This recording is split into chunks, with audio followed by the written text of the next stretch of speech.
तो देखिए यही तो सवाल उनके जो टॉप जनरल हैं डैन केन, वो पूछ रहे हैं डोनाल्ड ट्रंप से, साहब कि आपका एम क्या है?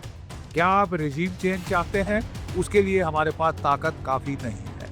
अगर हम ईरान और अमेरिका के बीच अभी जिस तरह का तनाव चल रहा है उसे देखा जाए तो पश्चिम एशिया में क्या तस्वीर बन रही है, क्योंकि हर दूसरे दिन खबर आती है कि अमेरिका अब हमला कर देगा, तब हमला कर देगा। ईरान और वेनेजुएला में बहुत फर्क है।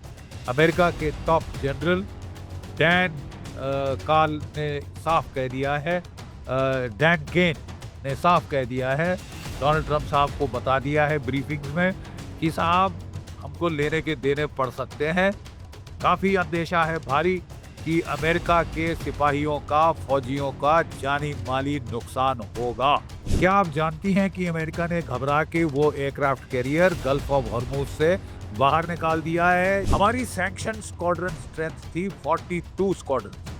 अगर सही में ये आंकड़ा लिया जाए, अगर हमको 3.5 फ्रंट वॉर से डील करना है, यानी पाकिस्तान पश्चिम में, चीन उत्तर में, बांग्लादेश पूर्व में और ये जो हमारे देश के फोर हैं अंदर 3.5 आधा फ्रंट वो है, तो हमको चाहिए थे 60 स्क्वाड्रन। सरकार ने कहा चलिए 42 से तो शुरू करिए। 42 तो दरकनार साहब आज आपके स्क्वाड्रन हो गए हैं 29। पाकिस्तान के कितने स्क्वाड्रन है? 25। चीन के कितने स्क्वाड्रन है? 50। ठीक है साहब, और बांग्लादेश के 3-4 स्क्वाड्रन होंगे। यानी हमारी एयरफोर्स, आप ये तीनों की बराबरी करने की तो बात छोड़ दीजिए, आप पाकिस्तान के बराबरी पे आ रहे हैं, और अगर हम लोग थोड़ा जागे नहीं तो हम कहीं बांग्लादेश की बराबरी पे ना आ जाए। ये तो बुरा हाल हो गया है। 10 साल कांग्रेस ने एक भी जेट फाइटर नहीं खरीदा। ठीक है साहब, तो अब जो है आप विलंब नहीं कर सकते। एक एक दिन का विलंब आपको भारी पड़ सकता है। पाकिस्तान के हालातों को आप किस तरह देखते हैं? देखिए वक्त आ रहा है कि भारतवर्ष को दोबारा बांग्लादेश करना पड़ेगा। अगर आप विश्वास करती हैं ग्रहों में, नक्षत्रों में, ज्योतिष विज्ञान में, ज्योतिर्विज्ञान में, तो मैं आपको बता दूं कि नक्षत्रों की स्थिति वही है जो महाभारत काल में थी। आप समझ रही हैं? आपको युद्ध लड़ना ही पड़ेगा। बलूचिस्तान खोदोगे, पख्तूनख्वा खोदोगे, सिंध खोदोगे, पीओके खोदोगे, गिलगिट बाल्टिस्तान खोदोगे। रूस और चीन अपने जहाज भेज चुके हैं। वो बहुत सारे missile, surface to air missile, 3D radar Iran को भेज चुके हैं। ठीक है, अमेरिका ने अगर इस सब के बावजूद भी हमला कर दिया। नमस्कार, पांचजन्य में आप सभी का बहुत बहुत स्वागत है। आज से ठीक 7 वर्ष पहले 26 फरवरी 2019 की रात भारत ने एक ऐसा निर्णय लिया जिसने दक्षिण एशिया की सामरिक सोच को बदल कर रख दिया। 14 फरवरी 2019 को पुलवामा में हुए आतंकी हमले के बाद भारतीय वायुसेना ने नियंत्रण रेखा पार कर पाकिस्तान के बालाकोट में आतंकी ठिकानों पर एयर स्ट्राइक की। आज जब हम इस ऑपरेशन के 7वीं वर्षगांठ पर खड़े हैं तो सवाल केवल उस कार्रवाई का नहीं है, बल्कि उस बदलती रणनीति का है जिसने भारत को रणनीतिक संयम से रणनीतिक प्रतिकार की ओर अग्रसर किया।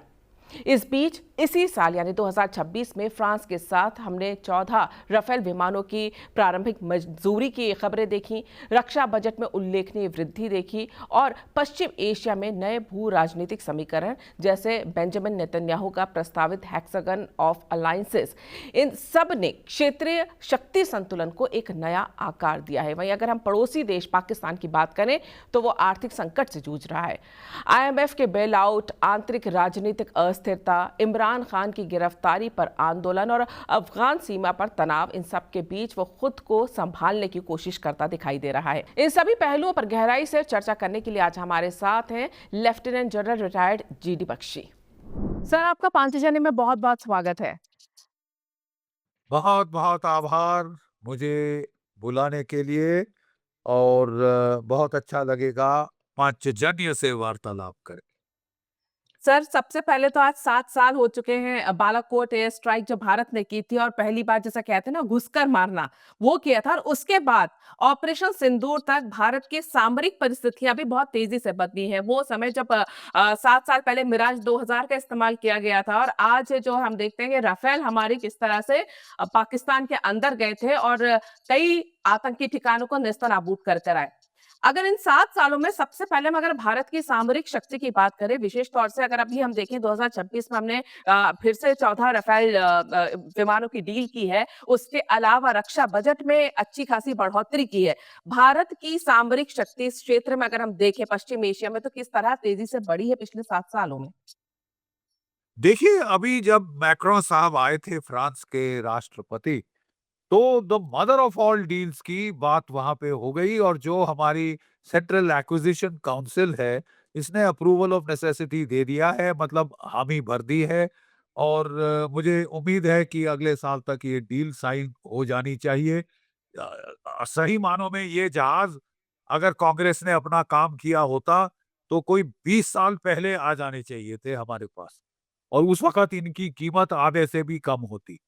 लेकिन उस वक़्त एंटनी साहब जो संत एंटनी थे, उन्होंने कहा पहले तो कहा कि साहब हमारे पास पैसे ही नहीं हैं जहाज़ खरीदने के लिए और काफ़ी उस वक़्त उन्होंने प्रॉब्लम करा के वो डील स्कटल कर दी थी। थैंक गॉड हमारी जो सरकार आई 2014 में तो हमने 36 रफ़ाल तो जस्ट इन टाइम खरीद लिए, जो कि ऑपरेशन सिंदूर में बहुत काम आए। थैंक गॉड हमने S-400 मिसाइल रूस से ले लिए, जो कि बेहतरीन प्रदर्शन किया उन्होंने ऑपरेशन सिंदूर के अंदर। और अब ऑपरेशन सिंदूर में हमने जो सबक सीखे हैं, उससे हम बिल्कुल क्लियर हैं कि हमारी जो स्क्वाड्रन स्ट्रेंथ है, देखिए ये समझना अनिवार्य है। हमारी सैंक्शन स्क्वाड्रन स्ट्रेंथ थी 42 स्क्वाड्रन्स। अगर सही में ये आंकड़ा लिया जाए, अगर हमको 3 and a half front war से डील करना है, यानी पाकिस्तान पश्चिम में, चीन उत्तर में, बांग्लादेश पूर्व में और ये जो हमारे देश के खोर हैं अंदर 3 एंड अ हाफ आधा फ्रंट वो है। तो हमको चाहिए थे 60 स्क्वाड्रन। सरकार ने कहा चलिए 42 से तो शुरू करिए। 42 तो दरकनार साहब आज आपके स्क्वाड्रन हो गए हैं 29, 29। पाकिस्तान के कितने स्क्वाड्रन है? 25। चीन के कितने स्क्वाड्रन है? 50। ठीक है साहब? और बांग्लादेश के 3-4 स्क्वाड्रन होंगे। यानी हमारी एयरफोर्स आप ये तीनों की बराबरी करने की तो बात छोड़ दीजिए। आप पाकिस्तान के बराबरी पे आ रहे हैं और अगर हम लोग थोड़ा जागे नहीं तो हम कहीं बांग्लादेश की बराबरी पे ना आ जाएं। ये तो बुरा हाल हो गया है। 10 साल कांग्रेस ने एक भी जेट फाइटर नहीं खरीदा। ठीक है साहब? तो अब जो है आप विलंब नहीं कर सकते। एक-एक दिन का विलंब आपको भारी पड़ सकता है और इसके लिए जो जहाज सबसे जल्द आ सकते हैं, इंटीग्रेट हो सकते हैं, हमारे integrated command and control system में इलेक्ट्रॉनिक्स के साथ, हमारी कम्युनिकेशंस के साथ, वो है राफेल। अगर आप कोई और जहाज खरीदने की कोशिश करेंगे, पहले तो ट्रायल, इवैल्यूएशन ये वो करते-करते 20-30 साल और लग जाएँगे। जब तक वो जहाज आएँगे वो आउट ऑफ डेट हो जाएँगे, कचरा भी नहीं होंगे, कचरे का भी दाम नहीं होगा उनका, ठीक है? तो ये रफ़ाल तो डील बहुत पहले हो जानी चाहिए थी, लेकिन ये प्रीवियस सरकारों की क्या कहते हैं बहुत धोखाधड़ी करी उन्होंने देश के साथ और जी। थैंक गॉड देर आए दुरुस्त आए। अब ये आपके कोई 114 रफाल हम खरीद रहे हैं, 36 एयरफोर्स में आ चुके हैं, 26 कोई हमारी नेवी में आ रहे हैं, कोई कह रहे हैं 52 के करीब आ जाएंगे। तो तकरीबन 200 के करीब रफाल आपकी जो है SU-30 जहाज आपके पास 270 है, जो कि बैकबोन है इंडियन एयरफोर्स की। तो उसके बाद दूसरी बैकबोन होगी राफाल की और ये बहुत जबरदस्त फाइटर है, बड़ा अच्छा प्रदर्शन रहा है जंग में, कॉम्बैट टेस्टेड है, ना सिर्फ ऑपरेशन सिंदूर में, दुनिया की कई बैटलफील्ड्स में इसको लड़ाई के मैदान में परखा जा चुका है। 4.5 जनरेशन फाइटर है। मैं एक बिल्कुल चीज सर। साफ और कर दूं। जी, जिस तरह के जी, मैं हालात एक इस चीज। समय भारत के आसपास के देशों के हैं सर, अगर हम उन्हें देखें, चाहे हम पाकिस्तान की बात करें, चाहे हम बांग्लादेश की बात करें, इवन पश्चिम एशिया की अगर हम बात करें, हम ईरान में देख रहे हैं इस समय जो हालात बने हुए हैं। एक तरफ अमेरिका भी अपने विमान भारत में बेचना चाहता है, लेकिन भारत ने भी राफेल के साथ जो डील की है, अमेरिका ने जिस तरह से एक बेड़ेबंदी ईरान में कर ली है, ये माहौल दिखा रहा है कि भारत के लिए सामरिक तौर पे संपन्न होना या शक्तिशाली होना क्यों महत्वपूर्ण है। हम धीरे-धीरे पश्चिम एशिया की बात करते हैं सर। अगर हम ईरान और अमेरिका के बीच अभी जिस तरह का तनाव चल रहा है, उसे देखा जाए, तो पश्चिम एशिया में क्या तस्वीर बन रही है? क्योंकि हर दूसरे दिन खबर आती है कि अमेरिका अब हमला कर देगा, तब हमला कर देगा। और ट्रंप जिस तरह से चल रहे हैं, वो हमने भी देखा ऑपरेशन सिंदूर को लेके वो किस तरह की बातें करते हैं, वेनेजुएला में वो किस तरह से कार्रवाई कर देते हैं, और अब ईरान को चारों तरफ से घेर कर वो बैठे हुए हैं। पश्चिम एशिया में इस तरह की अमेरिकी कार्रवाई ईरान के ऊपर करना, इसको आप किस तरह से देखते हैं, और क्या वाकई में वो वैसा हमला कर देंगे जो हालात इराक के हुए थे या जो हम लीबिया में हमने देखे, क्या वैसे हालात ईरान के भी हो सकते हैं? देखिए, ईरान और वेनेजुएला में जमीन आसमान का फर्क है। वेनेजुएला मशहूर है मिस यूनिवर्स और मिस वर्ल्ड पेजेंट्स कॉम्पिटिशन्स के लिए। ठीक है ना? वो ब्यूटी क्वींस पैदा करते हैं, लड़ाके कम। ठीक है? और उनको सीआईए ने खरीद लिया तकरीबन। उनके कई सारे फौज, ये वो वहाँ पैसे खिला-खिला के मिलियंस ऑफ डॉलर्स, एक फिर एक विक्ट्री उन्होंने करी बेचारे मादुरो और उसकी वाइफ को पकड़ के। वो टार्ज़न बन रहे हैं, क्रीक बुंडोलो कर रहे हैं, छाती पे ड्रम बजा रहे हैं और भंगड़े कर रहे हैं। लेकिन मैं एक चीज़ साफ कह दूँ कि ईरान और वेनेजुएला में बहुत फ़र्क है। अमेरिका के टॉप जनरल डैन काल ने साफ कह दिया है, डैन केन ने साफ कह दिया है, डोनाल्ड ट्रंप साहब को बता दिया है ब्रीफिंग्स में कि साहब हमको लेने के देने पड़ सकते हैं। काफ़ी अंदेशा है भारी कि अमेरिका के सिपाहियों का, फौजियों का जानी-माली नुकसान होगा। ठीक है साहब? हो सकता है, यहाँ तक की अंदेशा है कि जो एब्राहम लिंकन कैरियर उन्होंने गल्फ ऑफ हॉर्मूज़ में घुसेड़ा था, वहाँ कोई मैनूवर स्पेस नहीं है। वो फँसा हुआ महसूस कर रहा था और ईरान के पास cruise ballistic missile, anti ship missiles बहुत सारे हैं, जिससे कि वो आपका एयरक्राफ्ट कैरियर गर्क कर सकता है, डुबो सकता है। क्या आप जानती हैं कि अमेरिका ने घबरा के वो एयरक्राफ्ट कैरियर गल्फ ऑफ हॉर्मूज़ से बाहर निकाल दिया है, ईरान से कोई 500-600 किलोमीटर की दूरी पे खड़ा किया। ठीक है? क्योंकि उनको डर है कि वो कैरियर ही ठुक जाएगा। एक एयरक्राफ्ट कैरियर पे 5,000 नाविक होते हैं। अगर आधे भी मारे गए, तो डोनाल्ड ट्रंप साहब की लुटिया डूब जाएगी। ये भी आप समझ लीजिए, मिड टर्म इलेक्शन का साल है। ठीक है? बॉडी बैग्स अमेरिकन पब्लिक बिल्कुल सहन नहीं करती। अमेरिका में जो पोल्स हुए हैं, वो बता रहे हैं कि केवल 20% अमेरिकन ईरान के ऊपर हमला सपोर्ट करते हैं, 80% उसके खिलाफ हैं। ठीक है? डैन केन ने डोनाल्ड ट्रंप को कह दिया है कि साहब हमारे जो स्टॉक्स हैं मिसाइल्स के, इंटरसेप्टर्स के बहुत लो हो चुके हैं, क्योंकि हमने बहुत सारे यूक्रेन को दिए, इज़राइल को दिए, और कल अगर खुदा ना खास्ता चीन ने ताइवान पे हमला कर दिया, हमें लेने के देने पड़ जाएँगे साहब। ठीक है? लेने के देने पड़ जाएँगे। जी। अगर इसके और वहाँ पे जो सेकंड एयरक्राफ्ट कैरियर वो जेराल्ड फोर्ड, ये वेनेजुएला के बरखिलाफ 2 महीने से लगा हुआ था। वहाँ तो बड़ी सस्ती घटिया चीप विक्ट्री मिल गई। वो भी अभी डाउट में है। ठीक है? वहाँ से इस कैरियर को हटाया और उठा के भेज दिया मेडिटेरेनियन में ईरान के खिलाफ लड़ने। वहाँ के जो नाविक हैं वो थोड़ा ब्रेक चाह रहे थे, इतने दुखी हैं कि अमेरिकन अखबारों में आ रहा है कि अपने टॉयलेट्स में वो अपनी जो टी-शर्ट्स हैं और झाड़-पोंछ के कपड़े हैं वो डाल रहे हैं। ठीक है? वो ब्लॉक हो गए हैं उनके सारे टॉयलेट्स, और वो कह रहे हैं कि साहब उनको फिर ग्रीस में रोक के थोड़ा ब्रेक देना पड़ा। यानी मोराल बहुत लो है।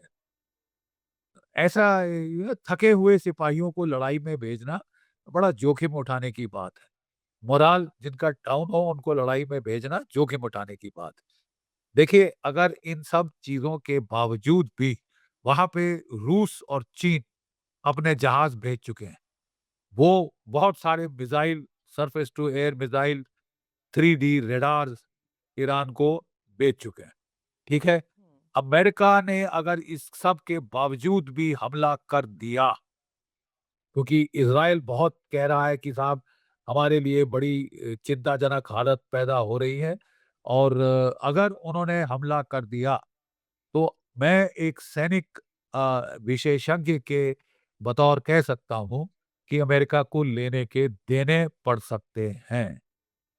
काफ़ी जी। उनका जो है मानहानि होगी, दुनिया भर में जो रेपुटेशनल डैमेज होगा, अगर 200-300 भी अमेरिकन मारे गए, तो ये अमेरिका की बर्दाश्त के बाहर है, अमेरिकन पब्लिक की बर्दाश्त के बाहर है। डोनाल्ड ट्रंप इलेक्ट हुए थे कि मैं लड़ाइयाँ खत्म करूँगा, जितनी लड़ाइयाँ उन्होंने कर दी हैं आने के बाद 8-9 देशों के ऊपर तो पता नहीं हमले कर दिए हैं साहब। तो ये डोनाल्ड ट्रंप साहब के लिए पॉलिटिकली बहुत खतरनाक साबित होगा। पॉपुलैरिटी रेटिंग उनकी नीचे जा रही है। सुप्रीम कोर्ट ने बैन लगा दिया है उनके ट्रंप टैरिफ्स पे। मैं नहीं समझता हमें ज़्यादा डरने की ज़रूरत है इस अमेरिका से, क्योंकि डोनाल्ड ट्रंप साहब अगर बाज नहीं आए, तो उनके बुरे दिन आएँगे। हमला करने का बिल्कुल सर। इसके बावजूद जी। एक आई जस्ट फिनिश हमला करने का इसके बावजूद जबकि उनके टॉप हुँ। कमांडर ने बोला है ना करो, सिर्फ़ यही हो सकता है कि वो एप्स्टीन फाइल्स को सुर्खियों में नहीं आने देना चाहते। बिल्कुल सर, एप्स्टीन फाइल्स तो है ही है, लेकिन एक चीज़ जो आपने बोली है, इतिहास कहते हैं इतिहास से सीखना चाहिए। आपको क्या लगता है कि जो गलती वियतनाम को कम आँक कर अमेरिका ने की थी, क्या वैसी ही गलती एक बार दोबारा वो ईरान को कम आँक कर रहे हैं? और दूसरी बात, अमेरिका आखिर चाहता क्या है? वो खामनेई का खात्मा चाहता है या वहाँ पूरी तरह से सत्ता परिवर्तन कर देना चाहता है? नहीं तो देखिए यही तो सवाल उनके जो टॉप जनरल हैं डैन केन, वो पूछ रहे हैं डोनाल्ड ट्रंप से साहब कि आपका एम क्या है? क्या आप रेज़ीम चेंज चाहते हैं? उसके लिए हमारे पास ताकत काफ़ी नहीं है। 2 टूक शब्दों में। ठीक है साहब? हुँ। क्या आप न्यूक्लियर बॉम्ब को फिर से हिट करना चाहते हैं फैसिलिटीज़ को? फदरू इस्फ़हान एक बार हिट कर चुके हैं। उन्होंने और पक्की कर ली हैं। हर दिन जो पास होता है, वो ज़्यादा पक्के करते जा रहे हैं। देखिए डोनाल्ड ट्रंप साहब हैं दुविधा में, काफ़ी भारी असमंजस में हैं। बात प्रॉब्लम ये है कि वो इतने बड़बोले हैं कि उचक-उचक के तो हर दिन में 4 बारी वो टीवी कैमराज़ के सामने आना चाहते हैं। उनको अपनी शक्ल देखना टीवी में बड़ा पसंद है। ठीक है साहब? इतना बात कर चुके हैं ईरान के बरखिलाफ कि अब उनको बैक ट्रैक करना मुश्किल हो रहा है। नाक कटेगी अगर वो यहाँ से लड़ाई नहीं करते, ठीक है? तो उनको तो अब समझ नहीं आ रहा है करे तो मरे, ना करे तो मरे। बड़ी दुविधा अपने लिए पैदा कर ली है अपने बड़बोलेपन से, इसीलिए जो टॉप लीडरशिप है, उसको कम बयान देने चाहिए टीवी के ऊपर और ट्विटर के ऊपर और ट्रुथ सोशल पे, ठीक है ना? क्योंकि you are painting yourself in a corner, ठीक है? ये काफ़ी उनको लेने के देने पड़ सकते हैं, मैं ये साफ कहना चाहता हूँ। बिल्कुल सर, और दोस्ती और दुश्मनी के मामले में भी ट्रंप का जो रवैया है वो बड़ा अनोखा सा रहा है। पाकिस्तान को दोस्त बनाकर रखा है। और आज हम बात करते हैं पाकिस्तान की, अगर हम देखें तो अफगानिस्तान पे टारगेटेड उन्होंने हमला किया है जिसमें महिलाएं और बच्चे मारे गए हैं। तालिबान वहां से उनसे वो नाराज हैं। पाकिस्तान के अंदर एक अंतर कलह है, आपस में ही हम देख रहे हैं, चाहे खैबर पख्तूनख्वा हो, हम बलूचिस्तान भी देख रहे हैं, सिंध में भी देख रहे हैं, हर तरफ से चौतरफा। और पीओके की भी बात करें तो वहां पर भी नाराजगी, पीओके के लोग तो ये देख रहे होंगे कि जो हमारे जम्मू एंड कश्मीर के लिए बजट पास हुआ है वो उनके आईएमएफ लोन से भी कहीं ज्यादा है। ये तमाम चीजें जो पाकिस्तान के अंदर से इसको कमजोर कर रहे हैं और अमेरिका उसे अपना दोस्त भी बना रहा है। भारत की जो सामरिक शक्ति तेजी से बढ़ रही है, इसे बढ़ाए रखना बहुत जरूरी होता है। पाकिस्तान के हालातों को आप किस तरह देखते हैं, जिनके घर में इतनी कला है लेकिन बातें बड़ी बड़ी करते हैं और ऑपरेशन सिंदूर तक को फेल बता देते हैं, अपने आवाम को झूठ बोलते हैं? देखिए, जहाँ तक पाकिस्तान का सवाल है, एक बहुत अच्छा मुहावरा है हिंदी भाषा में, विनाश काले विपरीत बुद्धि, संस्कृत में है, विनाश काले विपरीत बुद्धि, इनका विनाश काल नज़दीक है, ठीक है? ये इन्होंने एक इलेक्शन चोरी करी थी 1971 में, वो युद्ध मैं लड़ चुका हूँ। इनके दोष देश के 2 टुकड़े हो गए। तब भी अमेरिका के राष्ट्रपति रिचर्ड निक्सन पाकिस्तान के बड़ा प्रेम था, बड़े दीवाने थे उस डिक्टेटर याह्या खान के, उस हुँ। अय्याश विस्की पीने वाले के। और उन्होंने अमेरिकन 7th फ्लीट भेज दी थी खाड़ी बंगाल में पाकिस्तान को बचाने के लिए। उसके जी। बावजूद उस युद्ध में पाकिस्तान के 2 टुकड़े हो गए और भारत की सशस्त्र सेनाओं ने अपने शौर्य बल पे, बाहुबल पे एक नए देश का निर्माण किया, बांग्लादेश। ये दूसरी बात है कि अब वहाँ पे सीआईए और आईएसआई मिलके कलर रेवोल्यूशन करके वो सारे जो हमारे हुँ। गेम्स हैं, उनको मिटाने की उन्होंने कोशिश की। देखिए, वक़्त आ रहा है कि भारतवर्ष को दोबारा बांग्लादेश करना पड़ेगा। इस बार मोदी जी की सरकार को पाकिस्तान के 4 नहीं तो 5 टुकड़े करने अनिवार्य हैं। ये ऐसा बज़ात मुल्क है, जो कि ना चैन से जिएँगे, ना किसी को जीने देंगे। ईरान को तंग कर रखा है, अफ़गानिस्तान को तंग कर रखा है, भारत के साथ तो कलह ही कलह है, शुरू जिस दिन से ये इजाद हुए थे, पैदा हुए थे। ठीक है साहब? और हमारे लिए भी अब वो वक़्त आ गया है, अगर आप विश्वास करती हैं ग्रहों में, नक्षत्रों में, ज्योतिष विज्ञान में, ज्योतिर्विज्ञान में, तो मैं आपको बता दूँ कि नक्षत्रों की स्थिति वही है, जो महाभारत काल में थी। आप समझ रही हैं? आपको युद्ध लड़ना ही पड़ेगा।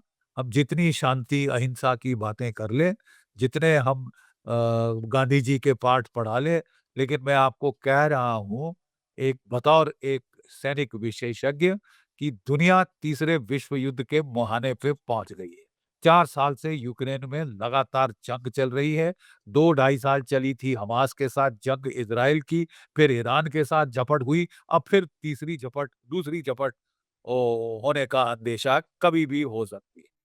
वहाँ पे चीन आपका इशारा आखिरकार से पाकिस्तान डटा की तरफ है सर? अरे नहीं, पाकिस्तान जो है वो जी। अमेरिका की गोदी में जाके बैठ गया है। अमेरिका को कह रहा है क्या हुक्म है मेरे आका?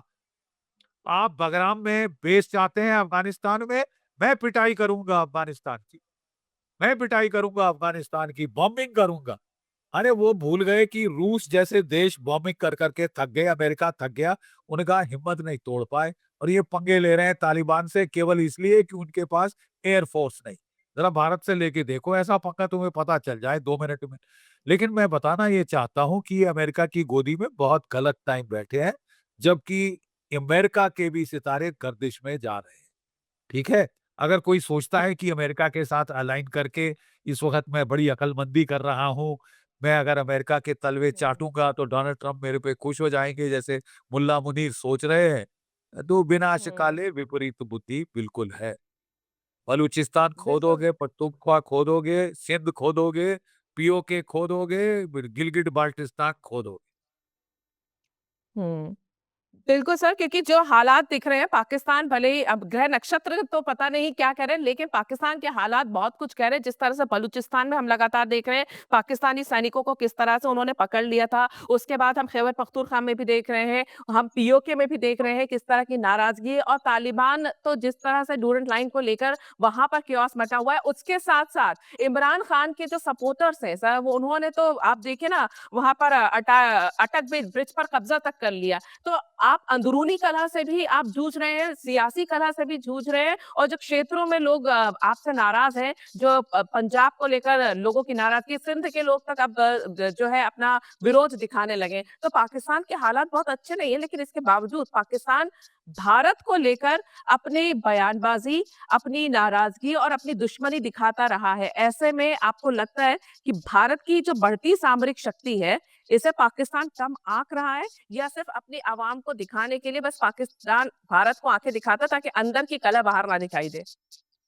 देखिए, पाकिस्तान को ये जो आसिम मुनीर को बिल्कुल ठीक मालूम था कि देश मेरा टूट रहा है, टुकड़े-टुकड़े हो रहा है। बलूचिस्तान, हुँ। पश्तूनख्वा में तो आग लगी हुई है। तो उसने कहा कि भारत के ये पाकिस्तान को इकट्ठा करने का एक ही तरीका है कि कोई टेररिस्ट एक्ट करो बड़ा, ताकि भारत खींच कर पलटवार करे और हमारा देश हुँ। इकट्ठा हो जाएगा क्योंकि जब भारत का सवाल आता है, तो सारे पाकिस्तानी इकट्ठे हो जाते हैं, ठीक है? तो इसलिए उसने ये किया था। लेकिन ये चाल बार-बार दोहरा नहीं सकता और मुझे हैरानी नहीं होगी कि वो अगर इस साल, अगले साल फिर जब देखे कि देश टूट रहा है तो वो भारत को छेड़े ताकि ये मेरे को लात मारे और पूरा देश मेरे पीछे इकट्ठा हो जाए, और कोई तरीका नहीं है इस देश को इकट्ठा करने का। लेकिन इनको सौदा महँगा पड़ सकता है। देखिए, जहाँ तक भारत का सवाल है, मैं 2 टूक शब्दों में कहना चाहता हूँ, पुरुषार्थ का समय है, ठीक है? आपको गीता पढ़ने की ज़रूरत है। धर्म युद्ध का समय आ गया है। आपको आर या पार की लड़ाई लड़नी पड़ेगी, और मुझे बड़ी खुशी है कि हमारी सरकार उसके लिए सीरियस तैयारी में लग गई है। 114 रफ़ाल पहला इंडिकेशन है, इज़राइल के साथ बातचीत दूसरी इंडिकेशन है, और अभी तो हमको खरीदना पड़ेगा रूस का SU-57। जो रफ़ाल है वो 4.5 जनरेशन है। चीन के पास 450 के करीब 5th जनरेशन जहाज़ हैं, J-20, J-35, ठीक है? और पाकिस्तान के पायलट्स आज के दिन चीन में उन 5th जनरेशन फाइटर्स पे कोई 32 के करीब वो खरीदने वाले, उनको बेचने वाला है चीन। तो आप कहना क्या चाहते हैं कि पाकिस्तान को हम आगे लीड लेना दें? कि पाकिस्तान के पीछे फॉलो करें कि साहब वो ज़्यादा बड़ा मुल्क है? अरे तीसरी बड़ी इकोनॉमी आप हैं, और पाकिस्तान 5th जनरेशन फाइटर आपसे पहले ला रहा है। तो साहब अब तो मतलब पानी सर के ऊपर गुजर गया है। हमको बहुत तेज़ी से अपनी सामरिक शक्ति, सैन्य शक्ति बढ़ानी होगी, तैयारी करनी होगी। जिसकी लाठी उसकी भैंस का युग आ गया है। लाठी तगड़ी बनानी पड़ेगी अगर आप जो है पाकिस्तान की भैंस का सर फोड़ना चाहते हैं। महिषासुर मर्दनी को एक बार फिर उठना पड़ेगा, इस देश की सोती शक्ति को उठना पड़ेगा। जागृत बिल्कुल होना सर, आपने पड़ेगा, इज़राइल कोई का चारा जी। नहीं है। जी, जी। आपने जो इज़राइल का उल्लेख अभी किया, तो इज़राइल में अभी प्रधानमंत्री मोदी हैं, जहाँ पर हेक्सागन ऑफ अलायंसेस की बात की जा रही है, प्रस्तावित किया गया है। इसको पाकिस्तान जो है मुस्लिम उम्मा विरोधी बता रहा है। ये जो हेक्सागन ऑफ अलायंसेस है, इसको आप किस तरह से देखते हैं? क्योंकि भारत की शक्ति के लिए ये भी एक बहुत महत्वपूर्ण है।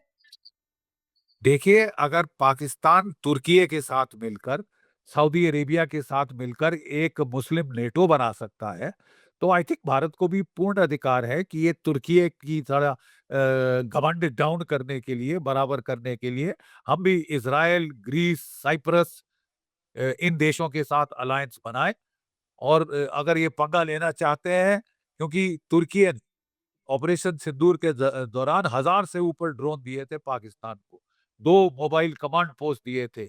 अपनी व वो क्या कहते हैं कॉर्वेट भेजी थी, जहाज़, जंगी जहाज़ भेजा था कराची हार्बर में। ये दूसरी बात है कि जहाँ ऑपरेशन शुरू हुआ, जान बचा के दौड़ा, सिर पे पाँव रख के, और इनके तकरीबन सारे के सारे जो ड्रोन्स हैं हमने मार गिराए।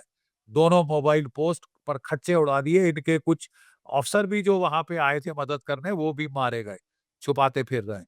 लेकिन अगर पाकिस्तान मुस्लिम नेटो बना सकता है, यू सी इज़राइल के साथ जो हमारे प्रधानमंत्री जी गए हैं, पहले लोग कह रहे थे कि साहब ये तो बड़ा गलत टाइमिंग हो गया, वहाँ युद्ध हो सकता है, प्रधानमंत्री जी की जान को खतरा पड़ सकता है, लेकिन वो हिम्मत करके गए हैं, और वहाँ पे देखिए एक फ्री ट्रेड एग्रीमेंट हो सकता है इज़राइल के साथ।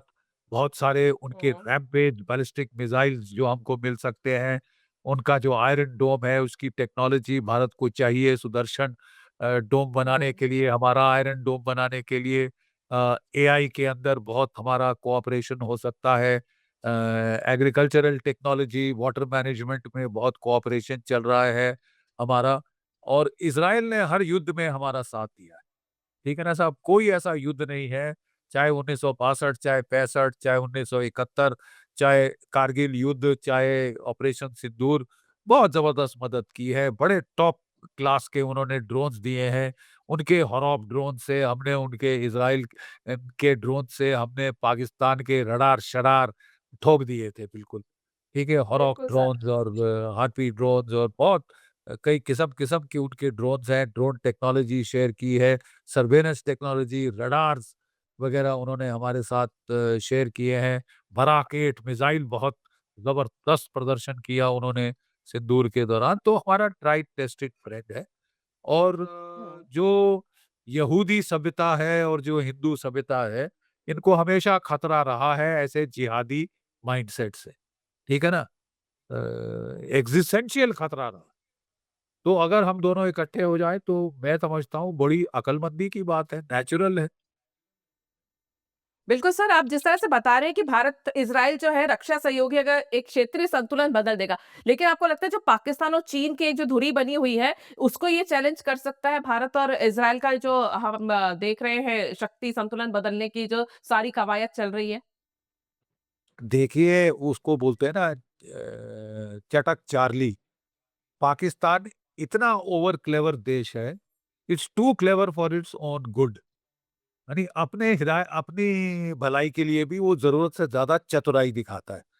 देखिए, कोई 80 अरब डॉलर के लोन दिए हैं चीन ने पाकिस्तान हुँ। को, ठीक है? कोई 60 अरब डॉलर वो लगा दिए हैं चाइना पाकिस्तान इकोनॉमिक कॉरिडोर में। 80% हथियार Pakistan navy, air force, army के चीन से आते हैं। हुँ। और फिर भी ये ऐसा वाहियात, बेगैरत मुल्क है कि इसने चीन को धोखा देके जाके डोनाल्ड ट्रम्प की गोद में उचक के बैठ गया, गोरे की गोद में, बिकॉज़ जूते गोरों के तलवे चाटने का बड़ा शौक है पाकिस्तान के फौजियों को। आदत है ना अंग्रेज़ों के ज़माने से। अंग्रेज़ों के तलवे चाटे, अब लग रहा है कि साहब चाटुकारिता नहीं करने को मिल रही तो अमेरिकनों के तलवे चाटो। डोनाल्ड ट्रम्प ने वाह, वाह! क्या कह दी, पीठ क्या ठोक दी जाके। 3 महीने में 3 बार ये वहाँ पहुँच गया डोनाल्ड ट्रम्प के व्हाइट हाउस। ठीक है साहब? और ट्रैवलिंग सेल्समैन बन के पहुँच गया कि मेरे आका मैं आपके लिए रेयर अर्थ लाऊँगा, ऑयल लाऊँगा। अबे पहले निकाल तो ले। हैं? अली बाबा 40 चोर, इसके तो घर के बाहर एक बोर्ड लगना चाहिए, Asim Mulla Munir and son traders, exporters, हैं? आर्मी चीफ तो फेल हो गया, फील्ड मार्शल है ये, फील्ड मार्शल नहीं है, फील्ड मार्शल है। लेकिन ये पाकिस्तान को विनाश की ओर लेके जा रहा है और अब तो चीन भी इससे नाराज़ हो गया। चीन भी इसकी जो है दोगली चाल समझ गया है। और अगर ये समझता है कि हुँ। चीन से इसको वही सपोर्ट मिलेगा, ये चीन का भी बेवकूफ़ बनाएगा, अमेरिका का भी बेवकूफ़ बनाएगा, दुनिया भर का चार्ली बनाएगा, तो दुनिया भी मिलके आपका चार्ली बना सकती है और बनाने वाली है। बिल्कुल सर, जो रेयर अर्थ मिनरल्स तो पता नहीं एक्सट्रैक्ट करेंगे कि नहीं, पर चाइना से अच्छे खासे पैसे एक्सट्रैक्ट करे हैं। उसके बाद उनको लगा कि अब अमेरिका से पैसे लिए जाएँ, तो वहाँ चले गए। लेकिन एक और है जिनको चूरन दिया है, वो बांग्लादेश। आपने देखा कि किस तरह से टी20 वर्ल्ड कप से उनकी टीम को तो सपोर्ट करने के बहाने बाहर निकलवा दिया, खुद खेल रहे हैं। वही बांग्लादेश जो है चुनाव से पहले जब जमात का असर दिख रहा था कि उनकी सरकार आ सकती है, तब पाकिस्तान कितनी तेज़ी से वहाँ पर हमें पता भी लगा कि आईएसआई के लोग किस तरह से वहाँ फैले हुए हैं। अब सरकार वहाँ पे बदली है और जिस तरह से बांग्लादेश में सत्ता परिवर्तन हुआ है, तो सेना में भी व्यापक फेरबदल किए गए हैं। बांग्लादेश को अगर देखा जाए, तो भारत को बांग्लादेश से अब सत्ता जब बदल चुकी है, अब आपको लगता है कितना सतर्क रहने की ज़रूरत है और पाकिस्तान से जो दोस्तियाँ बढ़ रही थी इस बीच में, जब तक ये यूनुस की सरकार थी, अंतरिम सरकार, वो चीज़ें अब आपको लगता है खत्म होती है और कोई स्थिरता दिखाई देती है? देखिए, सबसे पहले आपने टी20 की बात करी। एज़ अ फौजी मैं आपसे पूछना चाहता हूँ, आपको ज़रूरत क्या है टी20 खेलने की पाकिस्तान के साथ क्रिकेट? जब हुँ, प्रधानमंत्री जी ने कह दिया है कि पानी और खून इकट्ठा नहीं बह सकता, इसका मतलब क्रिकेट भी नहीं खेल सकते ना हम। हुँ, हम खेल क्यों रहे? आप आप इंसल्ट कर रहे हैं उन शहीद परिवारों की, जिनके प्रियजन मारे गए पाकिस्तानी टेररिज़्म की वजह से, चाहे पहलगाम में, चाहे उसके पहले। और आपको शायद मैं याद दिला दूँ कि काफ़ी सारे 5-7 फौजी भी शहीद हुए थे ऑपरेशन सिंदूर के दौरान। कम से शहीद हुए थे तो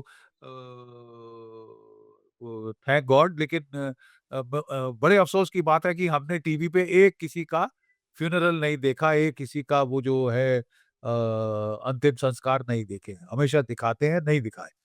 तो एक तो हम अपने गिरबान में झाँक लें साहब, दुश्मनी है तो दुश्मनी है। तो फिर ये मिक्सचर नहीं हो सकता कि हमें प्यार भी है, मोहब्बत भी है, हम भी गज़लें गाते हैं, वो भी गज़लें गाता है, आप गाइए गज़लें, मैं नहीं गाता। समझ रहे हैं? ये टी20 की हमें बड़ी मोहब्बत है, मुझे नहीं, हुँ। प्लीज़, मुझे नहीं। एज़ अ फौजी मुझे बड़ी खुंदस है इस मुल्क के साथ। और आप रंगे हाथ जिनके खून से उनके साथ क्रिकेट खेलना चाहते हैं, अब मुबारक हो आपको। चुल्लू भर पानी में डूब मरने का सवाल है ये। जहाँ तक बांग्लादेश की बात है, ये 2 जी। टके का वो दैट मोहम्मद यूनिस, अमेरिका ने उसको चुन के पैराशूट किया। सीआईए ने और आईएसआई ने जमायते इस्लामी के साथ मिलकर वहां पे बगावत कराई, विद्रोह कराया, कलर्ड रेवोल्यूशन कराई, तख्ता पलट किया एक एक लेजिटिमेट सरकार का। और किसी कोने से ये मोहम्मद यूनुस लेजिटिमेट नहीं था। अमेरिका के बाप का राज नहीं है कि वो हर देश में चुनेगा कौन प्रधानमंत्री, कौन प्राइम मिनिस्टर, कौन प्रेसिडेंट बनेगा। बड़े ख्वाब देख रहा था प्रेसिडेंट बनने के। अब इसके अपने लुटिया बोरी बिस्तरा लपेट कर भागने का टाइम आ चुका है। भाग कभी भी भाग जाएगा अगर ऑलरेडी भागा नहीं है तो। तो देखिए इसने बढ़-चढ़ के बयान देने शुरू किए कि मैं बंगाल पे कब्ज़ा कर लूँगा, उड़ीसा पे कब्ज़ा कर लूँगा, बिहार पे कब्ज़ा कर लूँगा, सेवन सिस्टर पे कब्ज़ा कर लूँगा, ओह! कुकी लैंड बना दूँगा क्रिश्चियन देश, अमेरिका का तो मैं सिपह-सलार हूँ, चंगेज़ खान की औलाद हूँ। अबे ये मुँह मसूर की दाल, 13 दिन लगे थे, मैं था उस युद्ध में 1971 के युद्ध में बिटिया, मैं था उस जी, युद्ध जी, सर। 13 जी। दिन लगे थे पाकिस्तान के 2 टुकड़े करने पे, बांग्लादेश का निर्माण करने। 13 घंटे नहीं लगेंगे अगर ये इस तरह की हरकतें करने की सोची भी, 13 घंटे नहीं लगेंगे तुम्हारी तबाही करने में। ये इल्म सर, होना आपसे चाहिए। बेहतर कौन बात बता सकता है ये बात? आपने तो खुद देखा है कि कैसे आसानी से बांग्लादेश जैसे देश को भारत के लिए वो क्या है? देखिए मैं बता रहा हूँ ना ये चिकन नेक की बात कर रहे हैं ना, तुम्हारी चिकन नेक मरोड़ देंगे। और एक चिकन के भी जो 2 पंख होते हैं? हुँ। जो बड़े चाव से लोग खाते हैं विंग्स। एक विंग जी। है चिटागोंग का, दूसरा विंग है रामपुर का जो सिलीगुड़ी कॉरिडोर की तरफ जो अंगूठा ऐसे निकलता है। हम तुम्हारा अंगूठा काट देंगे और तुम्हारा वो चिटागोंग का हिल ट्रैक्ट आपसे छिन जाएगा। ज़रा सँभल के चलो। और हमें खुशी है कि बांग्लादेश के लोगों ने अक्लमंदी दिखाई है। पाकिस्तान, सीआईए सोच रहे थे कि जमायत-ए-इस्लामी को वोट मिलेगा। वो जो स्टूडेंट छात्र पार्टी वो जो बकवास पार्टी बनाई थी, बदमाशों की, गुंडों की, हैं?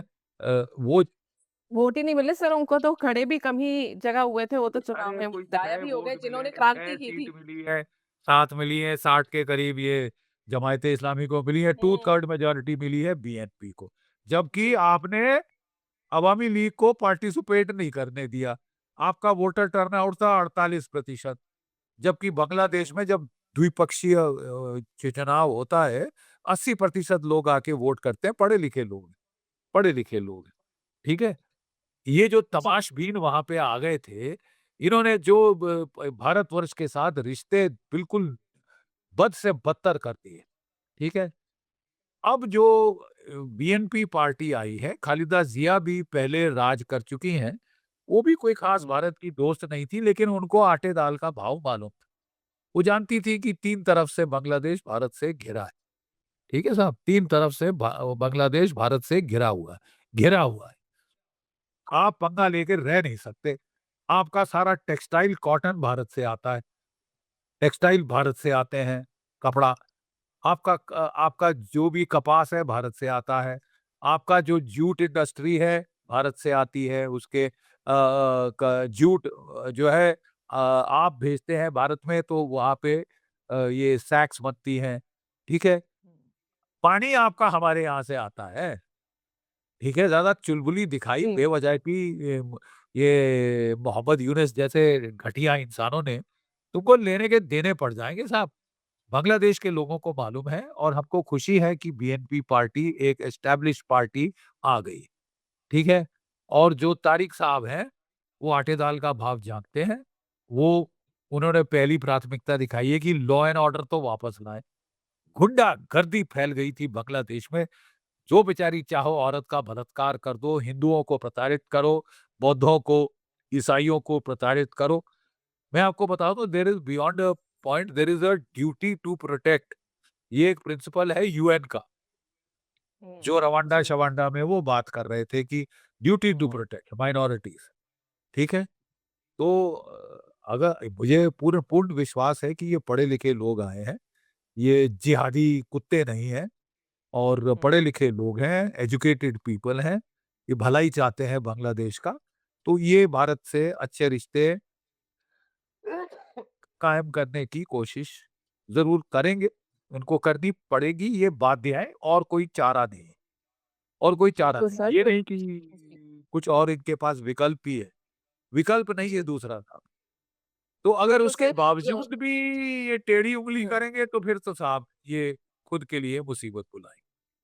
बिल्कुल, तारिक रहमान ने अपनी चुनावी रैलियों से लेकर और जो पद सँभालने तक एक भी ऐसी बात नहीं की जो भारत भारत के खिलाफ है। इससे ये समझ में आता है कि वो उनका नज़रिया यूनुस से काफ़ी अलग है और भारत के पक्ष में नहीं है, तो विरोध में भी नहीं है। बाकी तो आगे समय स बताएगा। चलते-चलते सर आपसे एक चीज़ और, जिस तरह का माहौल पश्चिम एशिया में बना हुआ है और भारत के आस-पास के देशों का जो हम हाल देख रहे हैं, आने वाले समय में जो भारत अर्थव्यवस्था में इतनी तेज़ी से बढ़ रहा है, सामरिक शक्ति के रूप में आप भारत को किस तरह से देखते हैं? देखिए, भारत आज दुनिया की तकरीबन तीसरी बड़ी आर्थिक शक्ति है, कुछ ही महीनों की बात है। चौथे पे है, तीसरे हुँ। पे पहुँच गए हैं तकरीबन। आप जो 9 न्यूक्लियर पावर्स हैं पूरी दुनिया में, उनमें से एक हो। You are a nuclear power, big nuclear power, ठीक है? आप स्पेस पावर हो। You are second largest army, fourth largest navy, fifth largest air force in the world, combat tested forces. आप ऑलरेडी एक महाशक्ति हो और सुपर पावर के I think time has come कि भारत अपना ओहदा अख्तियार करे as a super power. BRICS की प्रेज़िडेंटशिप आपके पास है। यानी ग्लोबल साउथ आपकी तरफ देख रहा है कि आप लीडरशिप प्रदान करोगे डोनाल्ड ट्रंप की दादागिरी, पागलपन के बरखिलाफ, ठीक है? और जो खतरे उनको वैश्विक आ रहे हैं, आप एक मल्टीपोलर वर्ल्ड को मतलब एक्चुअलाइज़ करने में हेल्प करोगे।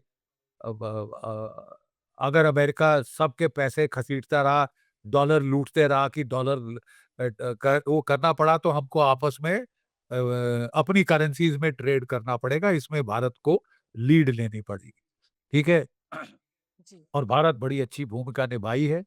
जब ज़्यादा दादागिरी दिखा रहे थे डोनाल्ड ट्रंप, तो प्रधानमंत्री वो गए शंघाई कोऑपरेशन मीटिंग में तियानजिन के अंदर। वहाँ पुतिन, राष्ट्रपति पुतिन से मिले और शी जिनपिंग से मिले और एक संकेत दे दिया जिससे अमेरिका के माथे पे ठंडे पसीने आ गए। फिर पुतिन को उन्होंने भारत में न्योता दिया, वो आए, उनकी बड़ा खैर मकदम हुआ यहाँ पे, बड़ा गर्मजोशी से स्वागत हुआ उनका, बड़ी गहराई में बातचीत हुई और बहुत सारे विकल्प तय किए गए और अब उन्होंने जो है यूरोप के साथ ईयू की डील कर ली, ठीक है? तब हुँ। अमेरिका के ठंडे पसीने छूटे थे और वो कहने लगे उन्होंने भी हमारे साथ फिर जो ट्रेड डील है वो अनाउंस करी। लेकिन डोनाल्ड ट्रंप का कुछ पता नहीं, वो जैसे कि गिरगिट रंग बदलता है वैसे रंग बदलते हैं। अगले दिन बोलना शुरू किया कि 25% से 18% किया है, 50 से 18 नहीं किया क्योंकि 25% पीनल टैरिफ रूस से तेल खरीदने का है और अगर आपने खरीदा तो मैं वो लगा दूँगा। कल फिर वो कुछ और कह रहे थे कि जो कि सोलर पैनल्स पे मैं पता नहीं 250% टैट लगाऊँगा टैरिफ। इस शख्स का कोई कोई भरोसा नहीं है। मैं तो इतना ही बिल कहूँगा कि साहब हाँ, हम भद्र भाषा में बात करते रहें, लेकिन हमको बिल्कुल क्लियर होना चाहिए कि विश्वासघात हो चुका है, दरार आ चुकी है और मैं तो यहाँ तक कह दूँगा कि शत्रु बोध भी हो चुका है। हुँ। और ये बिल्कुल जो सर, विश्वास एक बारी शीशे में जी। दरार आ जाए, वो इतनी आसानी से जुड़ती नहीं है। बिल्कुल सर, जिस तरह से हमने देखा है कि सुपर शक्ति होने के बावजूद अमेरिका में ट्रंप की वजह से पूरे विश्व में एक अनिश्चितता फैली है। वहीं अगर दूसरी तरफ हम भारत को देखें तो चाहे कूटनीतिक क्षेत्र हो, रणनीतिक हो, सामरिक हो, संयम के साथ फूँक-फूँक कर कदम भारत रखता नज़र आ रहा है और तस्वीर इससे हमें भविष्य में अच्छी ही दिखाई दे रही है। आपने सर चर्चा के लिए समय निकाला, हमसे बातचीत की, इसके लिए बहुत-बहुत धन्यवाद। जय भारत, जय हिंद। धन्यवाद। अगर आप सभी को भी ये चर्चा पसंद आई है तो हमारे इस वीडियो को शेयर करें, लाइक करें और चैनल को सब्सक्राइब ज़रूर करें। नमस्कार।